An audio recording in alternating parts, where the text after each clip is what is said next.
മക്കളെ സോറി, ചെറിയൊരു സാങ്കേതിക തകരാറ് കാരണമാണ് ഇങ്ങനെ ഉണ്ടായത് കേട്ടോ. പിന്നെ അപ്പൊ നമ്മളെവിടെ എത്തി? ഓക്കെ, അണ്ടം പുംബീജമായിട്ട് കൂടിയിട്ട് സൈഗോട്ട് അല്ലെങ്കിൽ സിക്താണ്ടായിട്ട് മാറിയിട്ട് പിന്നെ അവിടെ കോശ വിഭജനം നടക്കുമെന്ന് പറഞ്ഞില്ലേ? ഈ കോശ വിഭജനം 16 to 32 കോശങ്ങളുള്ള എന്തായിട്ട് മാറും? മോറിലായിട്ട് മാറും. ഈ മോറിൽ എന്താവും? പിന്നെന്താവും? ദ്രവം നിറഞ്ഞ ബ്ലാസ്റ്റോസിസ്റ്റ് ആയിട്ട് മാറും. കണ്ടോ? ഈ ഇവിടെ കണ്ടോ മനസ്സിലാവണ്ടോ? അതായത് മിനിറ്റ്, ഞാനൊന്ന് മോണിറ്റർ ചെക്ക് ചെയ്യായിരുന്നു കേട്ടോ. ഇത് കണ്ടോ? ദ്രവം നിറഞ്ഞ ഇത് കണ്ടോ? ഈ ബ്ലാസ്റ്റോസിസ്റ്റില് ഇതൊക്കെ ദ്രവം, അതായത് ഒരു ഫ്ലൂയിഡ് ആയിട്ട് ഉള്ളിൽ ദ്രവം ഇങ്ങനെ കിടക്കുന്നുണ്ട്. ഓക്കെ, ഈ ദ്രവം നിറഞ്ഞ ബ്ലാസ്റ്റോസിസ്റ്റ് ആയിട്ട് അത് മാറും. എന്നിട്ട് നേരെ എന്ത് ചെയ്യും? ഇന്നർ പാർട്ട്, അതായത് യൂട്രസിന്റെ അല്ലെങ്കിൽ ഗർഭാശയത്തിന്റെ ഇന്നർ പാർട്ടായിട്ടുള്ള എൻഡോമെട്രിയത്തിൽ പോയിട്ട് അറ്റാച്ച് ചെയ്യും. ഈ അറ്റാച്ച് ചെയ്യണ പോയി പറ്റി പിടിക്കണ ഈ ഒരു പ്രക്രിയന്റെ പേരാണ് ഇംപ്ലാന്റേഷൻ. അറ്റാച്ച് ചെയ്യണ പ്രോസസ്സിന്റെ പേര് കേട്ടോ. പ്രോസസ്സിന്റെ പേരാണ് ഇംപ്ലാന്റേഷൻ. മറക്കരുത്, പേര് മറക്കരുത്. അപ്പോൾ ഇത് ഇമ്പോർട്ടൻ്റ് ആണ്. ആദ്യം എഗ്ഗും ബീജവും കൂടി, അണ്ടവും ബീജവും കൂടിയിട്ട് സൈഗോട്ട് അല്ലെങ്കിൽ സിക്താണ്ടായിട്ട് മാറും. എന്നിട്ട് അത് കോശ വിഭജനം വഴി 16 to 32 സെല്ലുകളുള്ള കോശങ്ങളുള്ള മോറിലായിട്ട് മാറും. മോറില് പിന്നെ എന്ത് ചെയ്യും? ദ്രവം നിറഞ്ഞ ബ്ലാസ്റ്റോസിസ്റ്റ് ആയിട്ട് മാറും. എന്നിട്ട് അത് പോയിട്ട് എവിടെ പോയി പറ്റി പിടിക്കും? യൂട്രസിന്റെ, അതായത് ഗർഭാശയത്തിന്റെ ആന്തരപാളിയായിട്ടുള്ള അതായത് ഇന്നർ മെമ്പറൈൻ ആയിട്ടുള്ള എൻഡോമെട്രിയത്തിൽ പോയി പറ്റിപ്പിടിക്കും. ഈ പറ്റിപ്പിടിക്കുന്ന പ്രക്രിയന്റെ പേരാണ് ഇംപ്ലാന്റേഷൻ. പിന്നെ ഇത് നോക്കി, ഈ ഒരു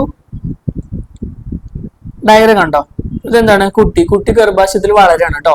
ഈ വളരുന്ന ഈ ഡയഗ്രാം ഇത് ജസ്റ്റ് ചോദിച്ചിട്ട് ഇത് ഒന്നെങ്കിൽ എക്സ്, നേരത്തെ പറഞ്ഞ പോലെ ഇത് വൈ, സെഡ് എന്നൊക്കെ പോയി ചോദിച്ചിട്ട് ഇത് എന്താന്ന് ചോദിക്കും. അപ്പൊ നമ്മൾ നോക്കണ്ടേ? നമ്മൾ ഈ ബ്ലാസ്റ്റോസിസ്റ്റ് പോയി പറ്റി പിടിച്ചില്ലേ? ഇതങ്ങനെ വളരുമ്പോൾ കുട്ടിയായിട്ട് വളരുന്നതിന്റെ സമയത്ത്, കോശങ്ങളൊക്കെ വിഭജിച്ച് കുട്ടിയായി വളരുന്ന സമയത്ത് ഈ അറ്റാച്ച് ചെയ്ത ഭാഗം എന്തായിട്ടായിരിക്കും ഉണ്ടാവുക? പ്ലാസന്റ് ആയിട്ടാണ് വളരുക. പ്ലാസന്റ, ഇത് കണ്ടോ? പ്ലാസന്റ് ആയിട്ട് വളരും. ഈ പ്ലാസന്റ് ആയിട്ട് വളരും. പിന്നെ ഈ കുട്ടിക്ക് ശ്വസനം നടക്കണം, വിസർജനം നടക്കണം, ഭക്ഷണം കൊടുക്കണം, ഇതൊക്കെ നടക്കണ്ടേ? ഇതൊക്കെ നടക്കണം എന്നുണ്ടെങ്കിൽ അവിടെ ഒരു കുഴൽ വേണ്ടേ? ഈ കുട്ടിക്ക് എങ്ങനെ വായക്കൂടെ കൊടുക്കാൻ പറ്റില്ലല്ലോ വയറിന്റെ ഉള്ളില്. അപ്പൊ അവിടെ പൊക്കിൽ കൊടി ഉണ്ട്, കണ്ടോ? ഈ പൊക്കിൽ കൊടി, അംബിലിക്കൽ കോഡ് എന്ന് പറയും, അല്ലെങ്കിൽ പൊക്കിൽ കൊടി. ഇത് കണ്ടോ? പ്ലാസന്റിൽ നിന്ന് രൂപപ്പെടുന്നു. ഇതുവഴി ഓക്സിജനും പോഷകങ്ങളും ഗർഭശിശുവിന്റെ ശരീരത്തിൽ എത്തുകയും മാലിന്യങ്ങൾ നീക്കപ്പെടുകയും ചെയ്യുന്നു. പിന്നെ നമ്മൾ നേരത്തെ പറഞ്ഞ പെരികാർഡിയം, പെരിയോസ്റ്റിയം, പ്ലൂറ എന്നൊക്കെ പറഞ്ഞ പോലെ പ്രൊട്ടക്റ്റീവ് കവറിങ് അല്ലെങ്കിൽ അങ്ങനെ ഒരു എന്താ പറയാ, ഒരു ആവരണം ഉണ്ട് ഇതിനും. കുട്ടീനെ പൊതിഞ്ഞ് സംരക്ഷിക്കുന്ന ഒരു ആവരണം കൂടെ ഉണ്ട്. അതാണ് ആംനിയോൺ. കണ്ടല്ലേ? ആംനിയോൺ കേട്ടോ. ആംനിയോൺ മറക്കരുത്, പേര് ആംനിയോൺ. ഈ ആംനിയോണിന്റെ ഉള്ളിലുള്ള ഒരു വെള്ളം ഉണ്ടാവും. നിങ്ങൾക്ക് അറിയാലോ, ഇപ്പം വീട്ടിൽ പ്രസവിച്ച ആൾക്കാർക്കൊക്കെ ഇങ്ങനെ അറിയുണ്ടാവും, കുട്ടിക്ക് വെള്ളം കുറവാണ്, വെള്ളം കൂടുതലാണെന്നൊക്കെ പറയണ കേട്ടിട്ടുണ്ടാവും. ഈ വെള്ളമാണ് ആംനിയോട്ടിക് ഫ്ലൂയിഡ്, ആംനിയോട്ടിക് ദ്രവം എന്ന് പറയുന്നത് കേട്ടോ. മറക്കരുത്, ആംനിയോട്ടിക് ദ്രവം. ആംനിയോൺ എന്ന ആവരണത്തിനുള്ളിൽ കാണപ്പെടുന്നു. ഗർഭശിശുവിന്റെ നിർജ്ജലീകരണം തടയുന്നു, ബാഹ്യക്ഷതങ്ങളിൽ നിന്നും സംരക്ഷിക്കുന്നു. ഇത്രയും കാര്യങ്ങൾ കേട്ടോ. പിന്നെ 3 ത്രൈമാസങ്ങളുണ്ട്, അല്ലെങ്കിൽ 3 ട്രൈമസ്റ്ററുകൾ ഉണ്ട്. ഈ 3 ട്രൈമസ്റ്ററുകളിൽ നടക്കുന്ന ചേഞ്ചസ് ഇതിൽ നോക്കിയാൽ മതി. ആദ്യത്തെ 1 തൊട്ട് 3-ാം മാസം വരെ ഹൃദയമിടിപ്പ് ആരംഭിക്കുന്നു, കൈയും കാലും രൂപപ്പെടുന്നു, ലൈംഗിക അവയവങ്ങളും അവയവങ്ങളും രൂപപ്പെടാൻ സ്റ്റാർട്ട് ചെയ്യുന്നു കേട്ടോ. പിന്നെ 4 മുതൽ 6 മാസം വരെയുള്ള സമയത്താണ് തലമുടിയും ശരീരത്തിന്റെ രോമങ്ങളുടെയും വളർച്ചയും, ശരീരത്തിലെ രോമങ്ങളുടെ ബാക്കി രോമങ്ങളുണ്ടല്ലോ അതിന്റെ ഒക്കെ വളർച്ച ആരംഭിക്കുന്നത്. പിന്നെ ഗർഭശിശു ഇപ്പം സെക്കൻഡ് ട്രൈമാസ്റ്റർ അല്ലെങ്കിൽ 2-ാം ത്രൈമാസത്തിലാണ് ഗർഭശിശു മൂവ്മെന്റ് ഒക്കെ തുടങ്ങുക, ചലിക്കാൻ തുടങ്ങുക. നമ്മൾ വയറിൽ എങ്ങനെ ചലിക്കുന്നുണ്ടെന്ന് അമ്മമാര് പറയുന്നത് കേട്ടിട്ടില്ലേ? ആ സംഭവം അത് ഈ 4 മുതൽ 6-ാം മാസം വരെ ഉള്ളത് കേട്ടോ. പിന്നെ കൺപോളകൾ തുറക്കുന്നു, കൺപീലികൾ രൂപപ്പെടുന്നു. ഐലിഡ്സ്, ഐലാഷസ് ഇത് രണ്ടും ഉണ്ടാവുന്നത് സെക്കൻഡ് ട്രൈമസ്റ്ററിലാണ്, അതായത് 2-ാം ത്രൈമാസത്തിലാണ്. ഓക്കെ, 3-ാം ത്രൈമാസത്തിലൊക്കെ പൂർണ്ണ വളർച്ച എത്തുന്ന സമയമാണ് കേട്ടോ. ശരീര വലിപ്പം കൂടുന്നു, ശരീരഭാരം വർദ്ധിക്കുന്നു, ഇതൊക്കെ നടക്കുന്ന സംഭവമാണ് കേട്ടോ. ഓക്കെ, ആന്റിനാറ്റൽ കെയർ അറിയാലോ. ഗർഭ സമയത്ത് ഗർഭിണിനെ പരിചരിക്കുക, അതായത് നല്ല ഫുഡ് കൊടുക്കുക, നല്ല എക്സസൈസ്, ഇപ്പൊ ഡിപ്രഷനൊക്കെ ഉണ്ടെന്നുണ്ടെങ്കിൽ ആ സമയത്തൊക്കെ നല്ല ഇതായി കൊടുക്കുക, അതായത് മെന്റൽ സപ്പോർട്ടൊക്കെ കൊടുക്കുക. ഇതൊക്കെയാണ് അതിന്റെ സമയത്ത് ശ്രദ്ധിക്കേണ്ടത് കേട്ടോ. പിന്നെന്താ പ്രസവം അറിയാമല്ലോ നിങ്ങൾക്ക് അല്ലേ? പ്രസവം എന്താണ്? 2 ടൈപ്പ് ഉണ്ട്. ഒന്ന് സി സെക്ഷൻ ഉണ്ട്, അല്ലെങ്കിൽ നോർമൽ ഡെലിവറി ഉണ്ട്. എന്താണ് സി സെക്ഷൻ അല്ലെങ്കിൽ സിസേറിയൻ എന്ന് പറയുന്നത്? കുട്ടിനെ, അതായത് എന്തെങ്കിലും കാരണം കൊണ്ട് കുട്ടിനെ പുറത്തെടുക്കുക, അല്ലെങ്കിൽ കുട്ടി പുറത്ത് വരുന്നില്ല എന്നുണ്ടെങ്കിൽ നമ്മൾ കീറി മുറിച്ച് കുട്ടിനെ പുറത്തെടുക്കുക, സർജറിയിലൂടെ പുറത്തെടുക്കുന്ന ഒരു വ്യവസ്ഥയാണ്, അല്ലെങ്കിൽ ആ ഒരു മെത്തേഡാണ് സി സെക്ഷൻ അല്ലെങ്കിൽ സിസേറിയൻ എന്ന് പറയുന്നത്. പിന്നെ നോർമൽ ഡെലിവറി അറിയാമല്ലോ, ഗർഭാശയം ഒന്ന് സങ്കോചിച്ച് അല്ലെങ്കിൽ കൺട്രാക്ഷൻസ് ഉണ്ടായിട്ട് നേരെ കുട്ടി പുറത്ത് വരുന്ന ആ ഒരു പ്രക്രിയയാണ് നോർമൽ ഡെലിവറി അല്ലെങ്കിൽ സാധാരണ പ്രസവം എന്ന് പറയുന്നത്. ജസ്റ്റ് ഒന്ന് നോക്കണം, കൊളസ്ട്രോൾ എന്താണെന്ന് ആദ്യം നോക്കണം. കൊളസ്ട്രോൾ എന്താണെന്ന് വെച്ചാൽ കുട്ടി പ്രസവിച്ചതിന് ശേഷം അമ്മമാരിൽ നിന്ന് ആദ്യമായിട്ട് വരുന്ന മുലപ്പാലാണ് കൊളസ്ട്രോൾ എന്ന് പറയുന്നത്. അത് കുറച്ച് മഞ്ഞ കളറായിരിക്കും, അതായത് കുറച്ച് കൊഴുപ്പുണ്ടാവും, കുറച്ച് ന്യൂട്രീഷ്യസ് ആയിരിക്കും. കാരണം കുട്ടിക്ക് ആദ്യം തന്നെ എത്തുമ്പോഴത്തേന് നല്ല ന്യൂട്രീഷൻ ആവശ്യമാണല്ലോ, അപ്പൊ അതുകൊണ്ട് കേട്ടോ, അതാണ് കൊളസ്ട്രോൾ. അത്ര തന്നെ ഉള്ളൂ. പിന്നെ കുറച്ച് ഗർഭനിരോധന ഉറകൾ, അതായത് ഗർഭിണി ആവാതിരിക്കാൻ വേണ്ടിയിട്ട് നമ്മൾ യൂസ് ചെയ്യുന്ന കുറച്ച് മെത്തേഡുകളാണ് കേട്ടോ ഇതൊക്കെ. പിന്നെ 2 സർജിക്കൽ ട്രീറ്റ്മെന്റ് ഉണ്ട്. സർജിക്കൽ ട്രീറ്റ്മെന്റ് പറയുമ്പോൾ നമ്മൾ ശ്രദ്ധിക്കേണ്ടത്, പെണ്ണുങ്ങളുടെ ട്യൂബാണല്ലോ, അതായത് ഫലോപ്പിയൻ ട്യൂബാണ് കട്ട് ചെയ്യുക അല്ലെങ്കിൽ കെട്ടിവെക്കുക ചെയ്തിട്ട് ഈ അണ്ടാശയത്തിൽ നിന്ന് അണ്ടം പുംബീജം കൂടിയിട്ടുള്ള ഈ സൈഗോട്ട് ഉണ്ടല്ലോ, അതായത് സിക്താണ്ടം പോണ വഴി അങ്ങോട്ട് തടഞ്ഞു വെക്കുക. അപ്പൊ എന്താവും? ഗർഭധാരണം ഉണ്ടാവില്ല. അതേപോലെ തന്നെ പുംബീജം വരാതിരിക്കാൻ വേണ്ടിയിട്ട് വാസക്ടമി എന്ന് പറഞ്ഞിട്ടൊരു ഒരു മെത്തേഡ് ഉണ്ട്, ഒരു ഓപ്പറേഷൻ സർജിക്കൽ മെത്തേഡ് ഉണ്ട്. ഇതാണ് വാസക്ടമി. അതായത് വാസക്ടമി ആലോചിക്കുമ്പോൾ എപ്പോഴും ആണുങ്ങളും പെണ്ണുങ്ങളിലും സർജറി ഉണ്ടല്ലോ. അപ്പം വാസക്ടമി പറയുമ്പോൾ വാസു എന്ന് ആലോചിക്കുക. വാസുവിന്റെ സാധനം കട്ട് ചെയ്ത് കളഞ്ഞു, അല്ലെങ്കിൽ സാധനം മീൻസ് ഉദ്ദേശിച്ചത് ഇതാണ് കേട്ടോ, ട്യൂബാണ് കേട്ടോ, വേറെ ഒന്നും വിചാരിക്കരുത്, മണ്ടത്തരങ്ങളൊന്നും എഴുതരുത്. ഓക്കെ, ഈ ട്യൂബ് കട്ട് ചെയ്യുക അല്ലെങ്കിൽ കെട്ടി വെക്കുകയോ ചെയ്യുക, ഇതാണ് വാസക്ടമി. വാസുവിന്റെ ectomy, vasectomy. അപ്പൊ ആണില് വാസക്ടമി, പെണ്ണില് ട്യൂബെക്ടമി കേട്ടോ. അത് ട്യൂബെക്ടമി ഉണ്ടോ? ഈ ഫലോപ്പിയൻ ട്യൂബ് അല്ലെങ്കിൽ അണ്ടവാഹി കുഴല് ഇവിടെ അങ്ങനെ കട്ട് ചെയ്യുക അല്ലെങ്കിൽ കെട്ടിവെക്കുക. ഇവിടെ ഒരു നോട്ട് ചെയ്ത് വെച്ചിട്ടുണ്ടോ, കെട്ടിവെക്കുക ചെയ്ത് കഴിഞ്ഞാലാണ് നമുക്ക് ചെയ്യാം. പിന്നെ കുറച്ച് മെത്തേഡുകളുണ്ടോ, ഹോർമോൺ ഗുളികകൾ, ഗർഭനിരോധന ഉറകൾ, ഡയഫ്രം, പിന്നെ പുംബിജനാശിനി, ഗർഭാശയാന്തര ഉപകരണങ്ങൾ, ഇത്രയും കാര്യങ്ങളൊക്കെ ഒന്ന് ജസ്റ്റ് നോട്ട് ചെയ്ത് വെക്കുക കേട്ടോ. വന്ധ്യധാരണം എന്താണെന്ന് അറിയാലോ, കുട്ടികൾ ഉണ്ടാവാതിരിക്കുന്ന അവസ്ഥ എന്തെങ്കിലും കാരണം കൊണ്ട് ഇപ്പൊ കോമൺ ആയിട്ട് കണ്ടുപിടുന്നതാണ് PCOD. ചിലപ്പോൾ അങ്ങനെ കോമൺ ആയിട്ട് ആനുകാലിക പ്രസക്തിയുള്ള ചോദ്യങ്ങളൊക്കെ പ്രതീക്ഷിക്കാം. എന്നാലും ഈ ചാപ്റ്ററിൽ നിന്ന് ചെറിയ ക്വസ്റ്റ്യൻസ് ഉണ്ടാവുള്ളൂ, കൂടുതലൊന്നും ഉണ്ടാവില്ല കേട്ടോ, പേടിക്കണ്ട. വർഗീകരണം ജസ്റ്റ് അതിന്റെ കാര്യങ്ങൾ എന്തൊക്കെയും ജസ്റ്റ് നോക്കാം. മൂന്ന് ഡൊമൈൻ വർഗീകരണമാണ് ഉള്ളത്. ബാക്ടീരിയ, ആർക്കിയ, യൂക്കാരിയ എന്ന് പറഞ്ഞ 3 ഡൊമൈൻ വർഗീകരണമാണ് ഫസ്റ്റ് ഉള്ളത്. പിന്നെ ജന്തുക്കളുടെ വർഗീകരണത്തിൽ 9 എണ്ണം ഉണ്ട്, അത് നമ്മൾ പറയാം, ജസ്റ്റ് നോക്കിയിട്ട് പറയാം കേട്ടോ. പിന്നെ സസ്യങ്ങളുടെ വർഗീകരണത്തിൽ 5 എണ്ണം. അപ്പൊ 3, 9, 5 ഇത്രയും കാര്യങ്ങൾ ശ്രദ്ധിക്കുക. ഓക്കെ, പിന്നെ വൈറസിന്റെ ഒക്കെ എന്താണെന്നുള്ളത് നമ്മൾ ഇതിൽ ജസ്റ്റ് നോക്കി പോവാം. എന്നിട്ട് നമുക്ക് നോക്കി ഡയഗ്രം നോക്കി നോക്കൂ,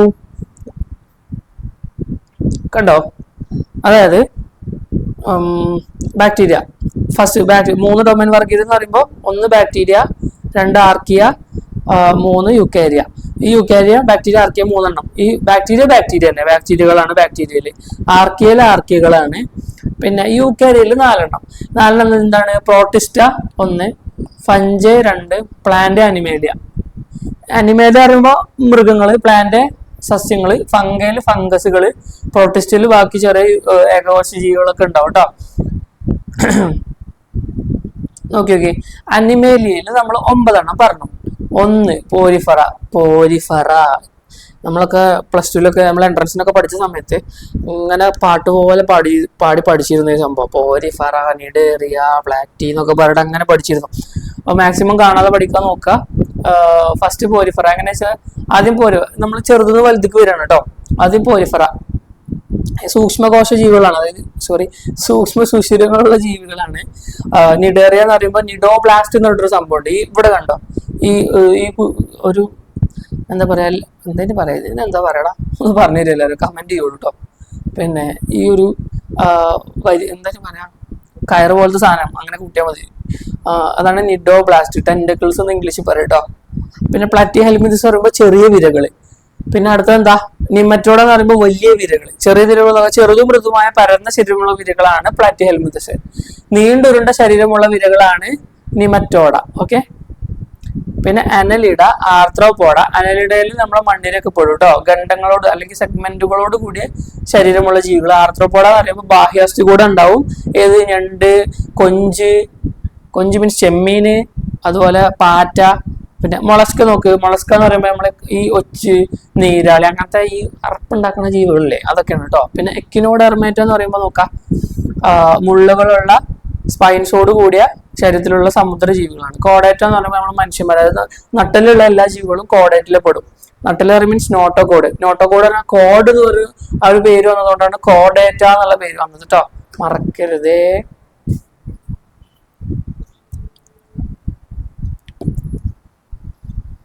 പിന്നെ അടുത്ത് നോക്കൂ,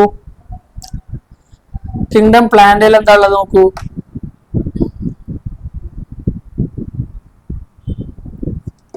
കിങ്ഡം പ്ലാന്റിൽ 5 എണ്ണം. നമ്മൾ ആദ്യം 3 ഡൊമൈൻ വർഗീകരണം പറഞ്ഞു, 3 എണ്ണം. പിന്നെ 9 എണ്ണം പറഞ്ഞു ഏത്? അനിമേലില്, അതിന് ജന്തുക്കളുടെ വർഗീകരണത്തിന്. പിന്നെ സസ്യങ്ങളിൽ എത്ര എണ്ണം ഉണ്ടാവും നോക്കി നോക്കി? 5 എണ്ണം കേട്ടോ. Algae, Bryophyta, pteridophyta. സിമ്പിൾ ആയിട്ട് പറയുകയാണെങ്കിൽ ആൽഗെ വെള്ളത്തിലാണ്, ബ്രയോഫൈറ്റ വെള്ളത്തിലും ഉണ്ടാവും കരയിലും ഉണ്ടാവും, അത് ഈർപ്പമുള്ള പ്രതലത്തില്. പിന്നെ ടെറിഡോഫൈറ്റ് പറഞ്ഞാൽ സാധാ നമ്മളെ പുറത്ത് കാണുന്ന ഈ ചെടികളൊക്കെ ടെറിഡോഫൈറ്റിലാണ് പെടുക. പിന്നെ 2 ഫ്രൂട്ട്, അതായത് അതിന്റെ ഒരു വിത്തിനെ പറ്റി വെച്ചിട്ട്, വിത്തും ഫ്രൂട്ടും പഴവും തമ്മിൽ വെച്ചിട്ട് 2 ക്ലാസിഫിക്കേഷൻ ആണ്, ജിംനോസ്പെർമും ആൻജിയോസ്പെർമും. ജിംനോസ്പെർം പറഞ്ഞാൽ നമ്മളെ പൈൻ മരത്തിന്റെ വിത്ത് കണ്ടിട്ടില്ല, ഒരു കട്ടിയുള്ള സാധനം മാത്രം, അതിന്റെ പുറം ഭാഗത്തൊന്നും ഉണ്ടാവില്ല, പഴമൊന്നും ഉണ്ടാവില്ല, അതാണ് ജിംനോസ്പെർം. ആൻജിയോസ്പെർം എന്ന് പറഞ്ഞാൽ ഈ മാങ്ങ കണ്ടിട്ടില്ലേ, മാങ്ങന്റെ ഉള്ളിൽ മാങ്ങന്റെ വിത്ത് ഉണ്ടാവും, അല്ലെങ്കിൽ മാങ്ങന്റെ അണ്ടി എന്നൊക്കെ പറയും നമ്മളെ ചില ആൾക്കാർ, അതുണ്ടാവും, അതിന്റെ പുറമെ ഫലം പുറത്ത് കാണപ്പെടും. ഇതാണ് ആൻജിയോസ്പെർംസ്. ജിംനോസ്പെർം എന്താണ്? വിത്ത് മാത്രം ഉണ്ടാവും, ചിലപ്പോൾ വിത്തിന്റെ ഉള്ളിലായിരിക്കും ഫലം ഉണ്ടാവുക. മറ്റേത് ആൻജിയോസ്പെർം എന്ന് പറയുമ്പോൾ വിത്തിന്റെ പുറത്ത്, സാധാ മാങ്ങ, ചക്ക, പിന്നെ അങ്ങനത്തെ ഫലങ്ങളൊക്കെ ആൻജിയോസ്പെർംസ് ആണ്. ഈ പൈന് അങ്ങനത്തെ പോലത്തെ ചില സാധനങ്ങൾ, ചില ഫ്രൂട്ട്സ് അല്ലെങ്കിൽ ചില സസ്യങ്ങൾ മാത്രമേ എന്തുണ്ടാവുള്ളൂ? ജിംനോസ്പെർംസ് ഉണ്ടാവുള്ളൂ കേട്ടോ, മറക്കരുത്. ഇതിലൊന്നും വേറെ ഒന്നും ഇല്ല കേട്ടോ, സിമ്പിളായിട്ട് ഈ വർഗീകരണം മാത്രം. പിന്നെ ഈ വൈറസ് കണ്ടില്ലേ, ഈ വൈറസിൽ ഇത്രയും ക്ലാസിഫിക്കേഷൻ വർഗീകരണം ചെയ്ത് ഈ സ്ഥലത്തൊന്നും കൊണ്ടുപോയി പറ്റാത്ത ഒരു മരവാഴയാണ് വൈറസ്. വൈറസ് എങ്ങനെ വെച്ചാൽ വൈറസ് നിർജീവാണ്, പക്ഷെ ഒരു ശരീരത്തിലേക്ക് കയറി കഴിഞ്ഞാൽ അതിന് ജീവൻ വെക്കും. അപ്പം കൊറോണ വൈറസ് ഒക്കെ അറിയില്ലേ, കൊറോണ വൈറസ് ഒക്കെ നിർജീവമായിട്ട്, പക്ഷെ ഒരാളുടെ ശരീരത്തിൽ കയറി കഴിഞ്ഞാൽ അത് പിന്നെ അതിന്റെ പ്രവൃത്തി തുടങ്ങും, ആൾക്ക് അസുഖം വരും, ഇതൊക്കെയാണ്. അതുകൊണ്ട് ഒരു മരവാഴയായിട്ട് നമുക്ക് കൂട്ടാം വൈറസിനെ, എവിടെയും കൊണ്ടുപോയി ഉൾപ്പെടുത്താൻ പറ്റാത്ത ഒരു മരവാഴയാണ് കേട്ടോ. പഠിക്കണം, എക്സാം അല്ലേ, എല്ലാവരും ഉഷാറാക്കി എഴുതിട്ടോ. പിന്നെ ഇതിലൊന്നും പ്രത്യേകിച്ചൊന്നുമില്ല. ഓക്കെ, അപ്പൊ നമ്മള് ഏകദേശം ഒക്കെ ഒന്ന് ജസ്റ്റ് ഇമ്പോർട്ടൻ്റ് ആയിട്ടുള്ളതൊക്കെ നമ്മൾ നോക്കിയിട്ടുണ്ട് കേട്ടോ. ഇമ്പോർട്ടൻ്റ് ആയിട്ടുള്ള എന്തെങ്കിലും ഡൗട്ട് ഉണ്ടെങ്കിൽ കമന്റിൽ ചോദിച്ചോളൂ, ഞാൻ ക്ലിയർ ചെയ്ത് തരാം കേട്ടോ. വേറെ ഒന്നുമില്ല, ഇനി ഉഷാറാക്കി എക്സാം ഒക്കെ എഴുതി എല്ലാവർക്കും all the best from Dr. Adil sir. Okay, all the best.